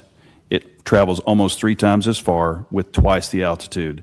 The survivability of both those in that aircraft and those might be on the ground that it's going to go rescue it's imperative that this thing gets funded. And yes, it's going to cost a little more. What I would ask about is, and General George was on board with this as well, is I read from General Gill, the PAE for maneuver, said if I was king and I had all the money in the world and all the engineers and there were no limits, we'd probably be able to do it in a matter of months. I would argue take out the engineers and you can do it in a couple of months. Get rid of the minions. We've got this problem in the Navy. Get rid of them in the Army. This thing stopped flying in 2021. So basically what we stopped flying in 2021, you could get it flying again, and that's the MV-75. So I'd like to hear from you guys what you think about the MV-75 and its development and getting it fielded as fast as possible. Sir, I think you're spot on. And I think this system is going to be, for us, revolutionary. The distance alone that this is going to be able to provide us is what we need for the fight in the Pacific. And we're going to be able to put a lot of capabilities on this too. There's been a lot of questions about medevac. How are we walking away from medevac? We're not. But there's a capability that, almost like a sled that can come in and out that we're looking at. So we are taking a lot of lessons learned from the MV-22 development. So it's not like we're starting from scratch. We've been working closely with our Marine Corps our brothers and sisters to move this as fast as possible. The other thing I would like to throw out is we're not for that first aircraft to come. We're training in it right now in our simulators. So when we get the aircraft, we can be sprinting with this as fast as possible. And if I'd like to go back to it, sir, you talked about, barracks and how fast other people can do it. We really need everybody's help on MILCON reform. I mean, it costs 68% more to build a set of barracks that you can do in the outside sector a heck of a lot cheaper. 68% more because of all the bureaucracy and red tape that's involved in that. And we would welcome to work with you all on reform. Congressman, I don't want to take all your time. You want me to? I'm very excited to reply. All right. So Cheyenne, we do calls. So the long 10 in the pole is the software. Because I had the same feeling, and I was actually horrified when I found out the prototype flew in, or whatever they use a different word for prototype, flew in 2021. Like we've all wanted it, and this is an example of just a broken system not getting us there. But GE Aerospace has been working hard on it. We do a call, or I do a call nearly every month with the CEO of Textron Bell and GE, talking through how can we possibly go any faster. I believe we are at the front edge of speed until you can start to use generative, like AI created code, and the FAA and others are willing to accept that risk. I think we are going as fast as possible. But the last bit is what is so exciting about this platform is, and this should blow everyone's minds in the room, we're actually just doing it right where there will be USB ports. There will be plug and play, open modular system and architecture, so that as technology evolves, we're able to put that new technology into this platform in a way that the closed systems of the past just have never allowed us. And the last example I will use, and perhaps I'm glad the ranking member is in here, is we had a knob in the Black Hawk that 3D print for $3. It's literally just a knob, like a radio knob. And so we can 3D print it for $3. We have had to replace that knob 4 times a month for the last 20 years. And because they will not sell us the knob, we have had to pay $40,000 to replace the entire piece of equipment. And so what we are doing with the Cheyenne is we are requiring and demanding, and we have all of the intellectual property rights. So this will never happen again. We will 3D print the knob and the helicopter will get back in the air. Thank you. My time's expired. Thank you, gentlemen. Mr. Aguilar. Thank you, Mr. Chairman. Mr. Secretary, you're cited in recent articles about the appointment of Major General Antoinette Gant for command of the military district of Washington, and the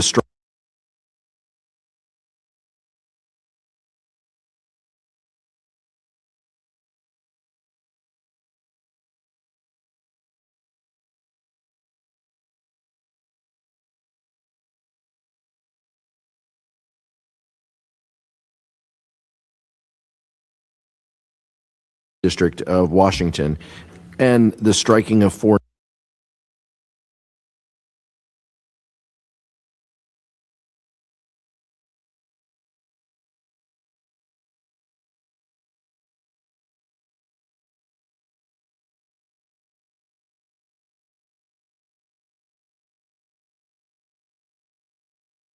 district of Washington, and the striking of 4 names from the 1-star promotion list that drew suspicions of racial and gender discrimination. The same promotion list was in the news about a month prior in what was seen as personal retribution from the administration against a particular individual, Colonel Dave Butler. Can you elaborate on why the 4 individuals were removed from the promotion list? Congressman, mechanistically, the way that the list works is it comes out of our promotion board. Me as Secretary of the Army sees the list. We pass it up to OSW. OSW passes it to the White House. And then the White House sends a scroll with certain names to the Senate. I do not know specifically where it is in the process. I believe that a scroll has been sent to the Senate. But and this isn't trying to be escapatory, once it leaves our department, we don't have as much oversight and visibility into it. And so that is what I know to be true. What criteria, as you assemble the list, is within your control before you send it on?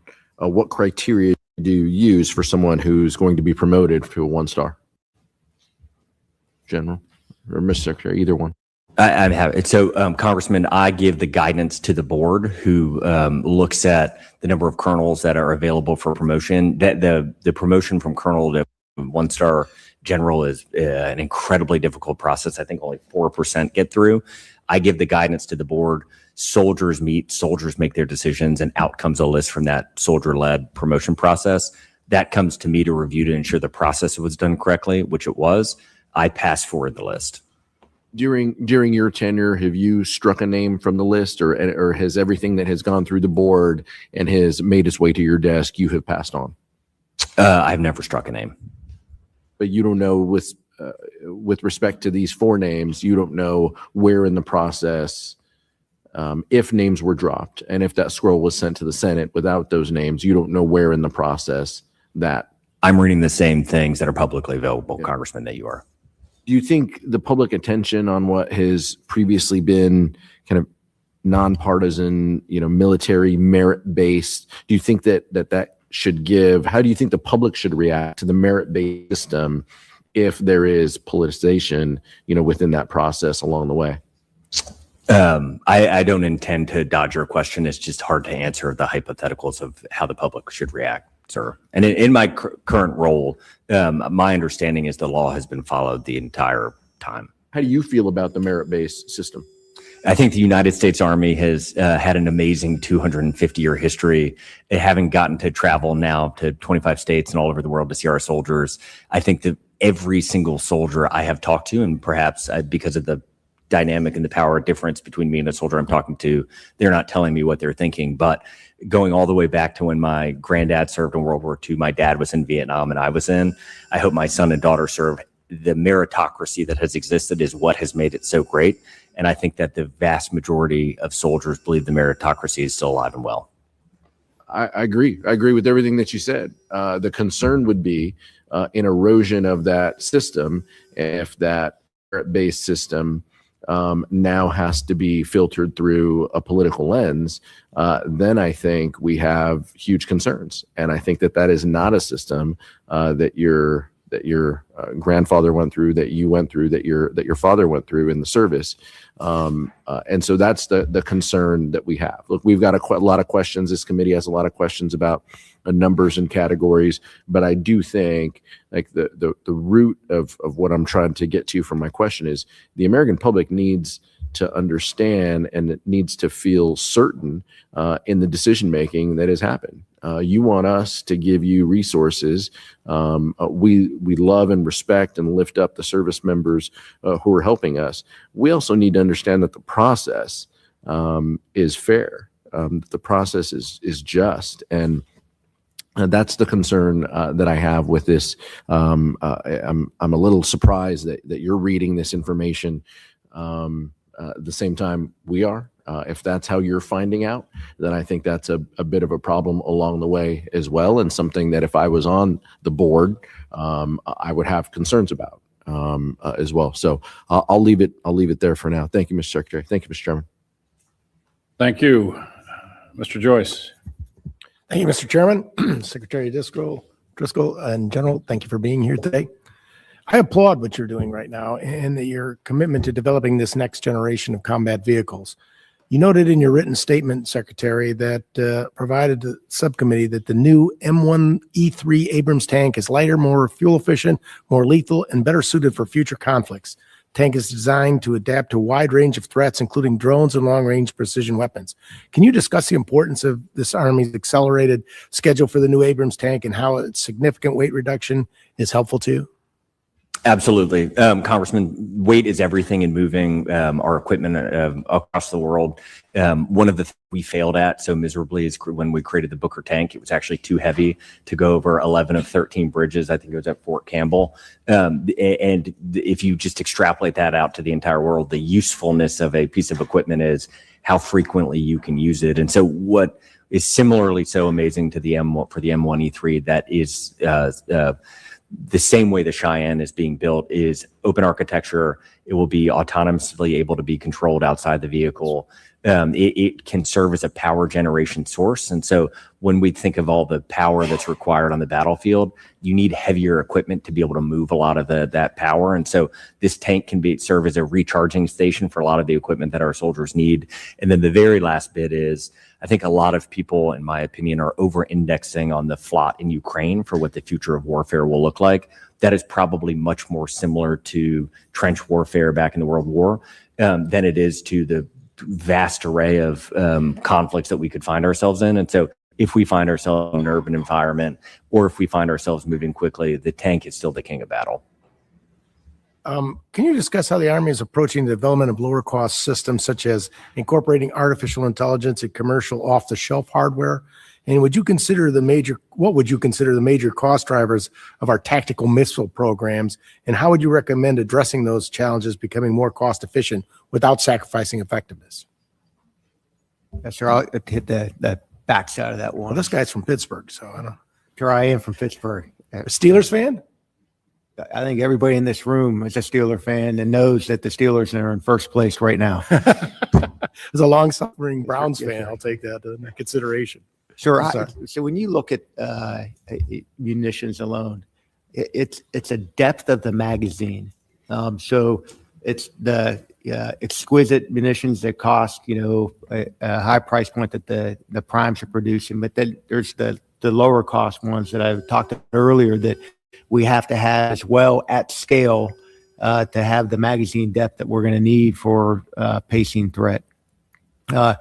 The AI piece of there, we're going to have AI through a multiple of our systems in the future, and especially in our command and control systems alone, just based off the amount of data that's coming at our commanders at any given point in time.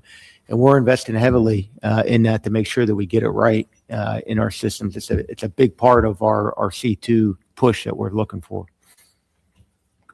One of the things we're doing, Congressman, on our bases that I'm incredibly excited about, the President Trump has empowered us to take advantage of this amazing asset that the American people have given the Army. We have millions of acres of land that are underutilized. And a couple months ago, we put out a call for data center providers to see if they would come use their own dollars to build on our land, and we would get some of the offtake or some of the power that's created on our land. And we are partnering with two of the largest ones in the nation who build for a lot of the hyperscalers.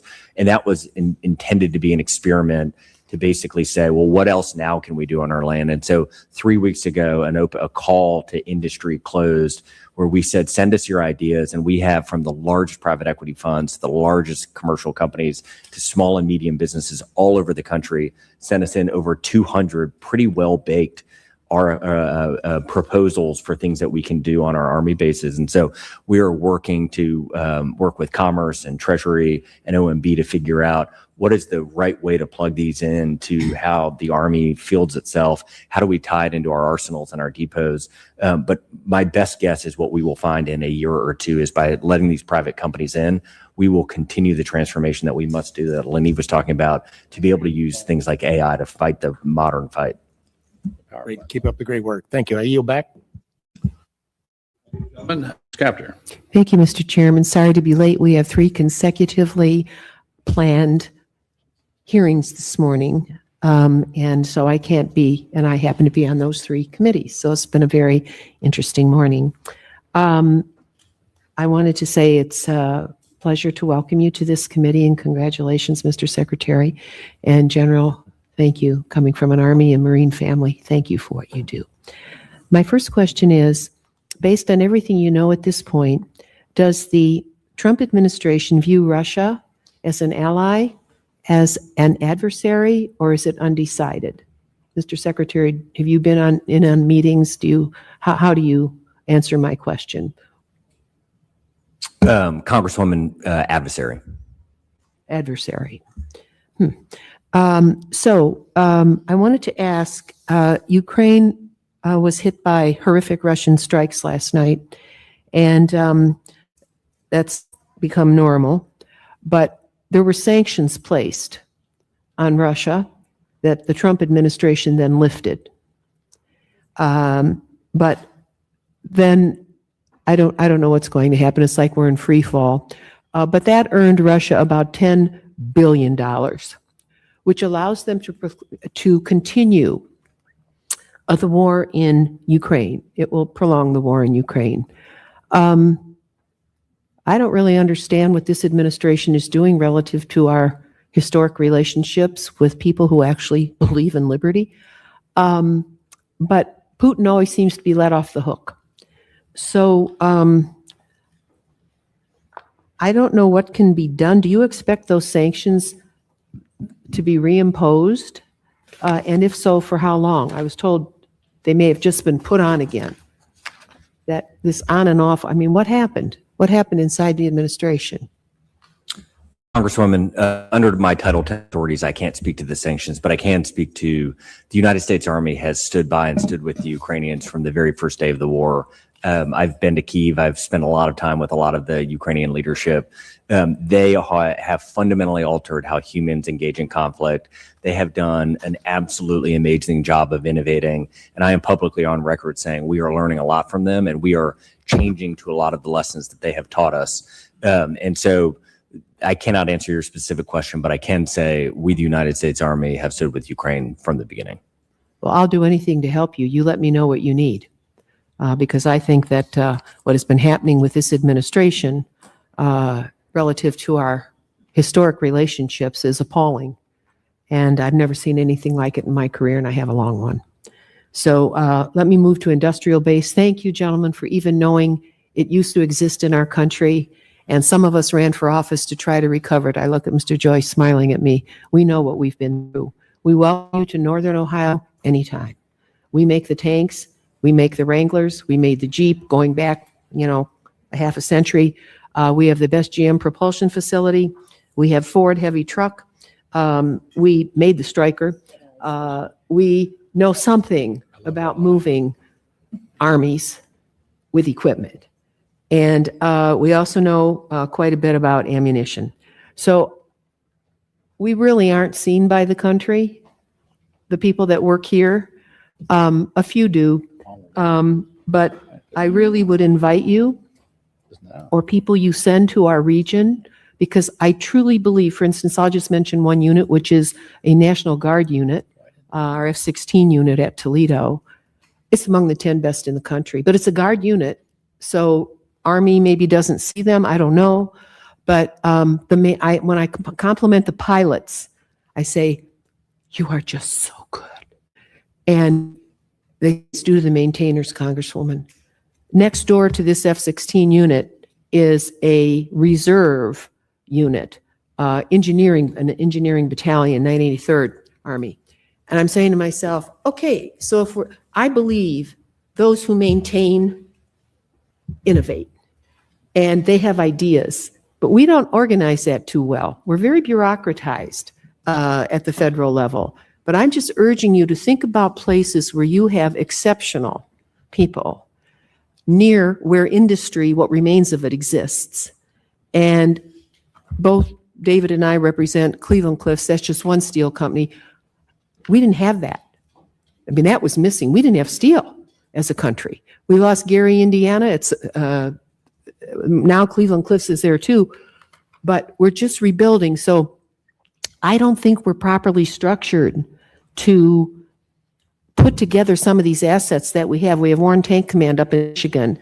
But I just think we need to think harder about those inventive minds of people who operate this equipment.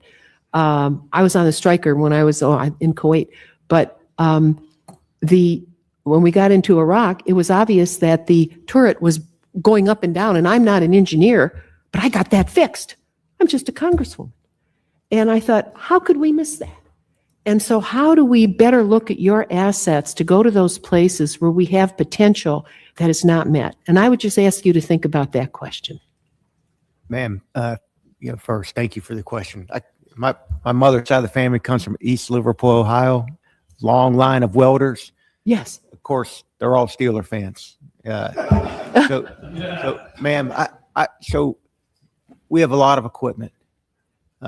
We have a lot of things in the United States Army. The most important thing we have is our soldiers, and they will innovate and they will fix things at the point of need if we enable them to be able to do it. So the right to repair, the technical data we need, the ability to produce our own parts because the supply chain can't keep up with it. Yes. We had soldiers reverse engineer a tail fin that goes on a tank of a helicopter. Normally costs $14,000 just to replace this little tail fin. Soldiers reverse engineered it, printed it. It was $3,000 to be able to execute that. If we unleash them, they will fix all these problems. We just have to get rid of a little bit of the red tape that's holding us back to be able to do it. And I think there's a middle ground in here. We have to, as the secretary said, we have to do this in the very beginning in our contracting to ensure that we have the technical data to be able to execute it. And then the ability to let us produce the parts that we need to get the equipment that is our legacy equipment, that we say legacy, but it's going to be in our inventory for a long time as we are moving to produce newer platforms. That our soldiers should be able to repair it. We owe them the ability and the right to be able to do it because they're proud of their equipment.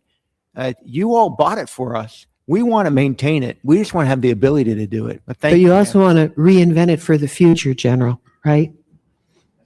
Okay, thank the gentlelady.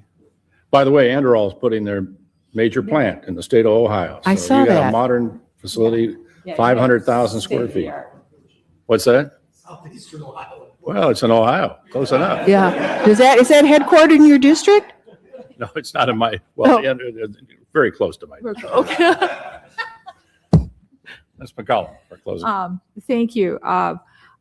Mr. Secretary, I look forward to having our staff follow up with your staff on the next gen command and control and the lines. And that might give you an example and your staff an example of how we use the lines so we can work together on that. We started out talking about procurement needs to get fixed. I couldn't agree with you more. And General, you ended up talking about how we have to fix contracting. So we look forward to working with you on that. On a last note, you heard a lot about General George and how much we really appreciated his service. We appreciate your service too. We look forward to working with you. Mr. Chair, I yield. Thank you. Before we conclude, I want to thank both of you for attending today. We appreciate your service to our country. It's invaluable that the department continue to keep this subcommittee informed as we move along. We're all of us in this room hate continuing resolutions, and so help us help you.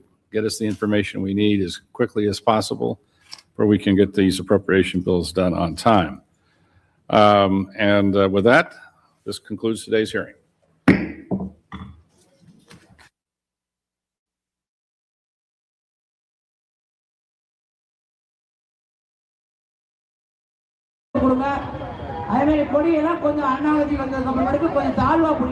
Committee will receive testimony on the posture of the United States Army. First, I'd like to welcome our two witnesses, Secretary of the Army, Daniel Driscoll, and General Christopher LaNeve, the Acting Chief of Staff and Vice Chief of Staff of the United States Army. Mr. Secretary, thank you for joining us again. General LaNeve, I note this is your first appearance before the subcommittee. Welcome, and we look forward to hearing from you. The United States Army remains the preeminent fighting force in the world. Today, we face a multitude of threats from across the globe that only grow in complexity and scale. As threats evolve, it's imperative that we prioritize investments that not only contribute to the current readiness, but also provide us with a decisive advantage on any future battlefield. Against this backdrop, the Army's continuous transformation efforts to become a leaner, more lethal force are being tested. Such threats have been no more visible than what we have witnessed as a result of Operation Epic Fury. Our ability to intercept and defeat sophisticated missile threats has been tested by a proliferation of low-cost, one-way attack drones used to overwhelm air and missile defense systems. Unfortunately, we have suffered the threats of not addressing this technology as we continue to mourn 6 U.S. soldiers who were killed last month in Kuwait due to an Iranian drone strike.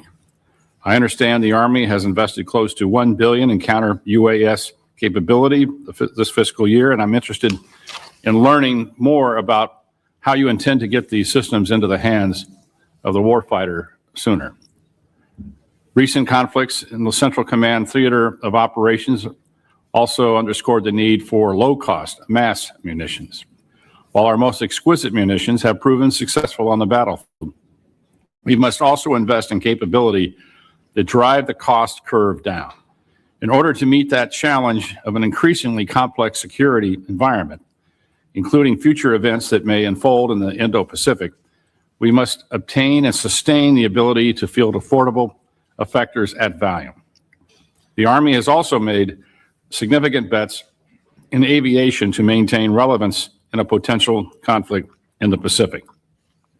The biggest request includes over $2 billion to accelerate the fielding of the MV-75 in favor of legacy aircraft programs. I look forward to hearing how the Army plans to achieve this objective, both on time and on budget, to secure greater operational access in the Indo-Pacific theater. Lastly, the ability to rapidly procure and deliver cutting-edge technologies and capabilities depends on a manufacturing base that can scale and flex when called to. The subcommittee has made historic investments to reduce the fragility of our lower-tier suppliers and non-traditional manufacturers responsible for the production of critical components. That inevitable lethality on the battlefield. That will enable lethality on the battlefield. I hope you'll discuss today how your fiscal year 27 budget plans to address this challenge to maximize capability and capacity in the industrial base. With that, I recognize the distinguished ranking member, Ms. McCollum, for her opening remarks. Thank you, Mr. Chair. Thank you for the courtesy you always extend me. General, Mr. Secretary, welcome to the committee. And as the chair said, we need information and look forward to a fruitful discussion on the Army's fiscal year 2027 budget request. First, I want to express to both of you my condolences for the loss of now 7 soldiers recently in the Middle East. Mr. Secretary, to you personally, I want to thank you for your